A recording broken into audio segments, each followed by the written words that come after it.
یہ کہتے ہیں کہ اگر کوئی خاتون دوران نکاح طلاق کا حق خود حاصل کرنا چاہیں تو اس کا کیا طریقہ کار ہوگا؟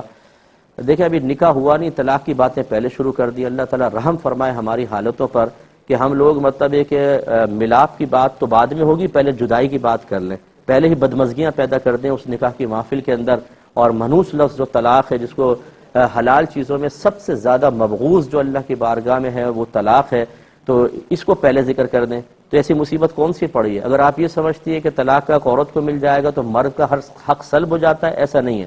اگر وہ تینوں طلاقوں کا حق دے دے اور دینے کے بعد کہ میں نے تجھے تینوں طلاقیں دی، فوراً واقع ہو جائیں گی۔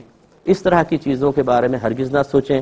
یہ کیوں نہیں سوچتی کہ ہمیں وہ وظیفہ بتائیں، وہ طریقہ بتائیں کہ طلاق ہی نہ ہو، شوہر کو عزت بھی ملے، مجھے بھی عزت ملے، میں کس طریقے سے مطلب سسرال کے معاملات میں صبر و تحمل کے ساتھ چل کر سب کا دل جیت کر اللہ تعالیٰ کی رضا بھی حاصل کر لوں۔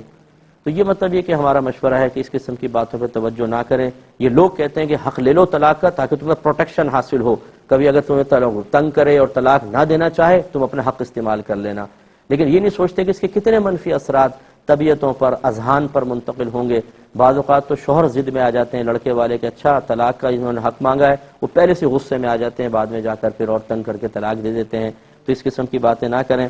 بہرحال تفویض طلاق کا مسئلہ یہ ہوتا ہے کہ اگر شوہر چاہے تو اپنی مرضی سے اپنی بیوی کو طلاق کا حق دے سکتا ہے۔ اب اگر اس نے دوام والے الفاظ نہیں کہے تھے، دوام کا مطلب تو جب چاہے اپنے آپ کو طلاق، میں تجھے پوری زندگی کے لیے حق دیتا ہوں کہ تو اپنے آپ کو طلاق دے لے، یہ دوام کے الفاظ ہیں۔ اگر ایسا نہیں ہے، بس یہ کہا میں نے تجھے طلاق کا حق دیا، تو یاد رکھیں کہ یہ اسی مجلس اور محفل تک مقید رہے گا۔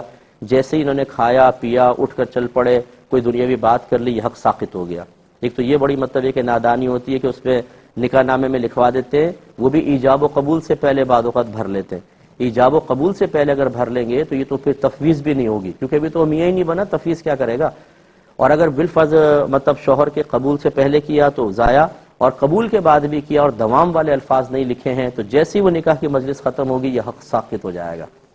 تو اس لیے اگر فرض کریں بہت زیادہ شوق ہو رہا ہو کسی کو کہ ہمیں حق طلاق تفویض کیا جائے، تو اس کا طریقہ پھر یہ ہوگا کہ ایسے الفاظ لکھوائیں، وہ بھی ایجاب کے بعد، کہ میں حق دیتا ہوں اپنی زوجہ کو طلاق دینے کا حق دیتا ہوں کہ پوری زندگی میں جب چاہے یہ اپنے آپ کو 1 یا 2 یا 3 جتنا حق دینا چاہیں طلاق دے سکتی ہے۔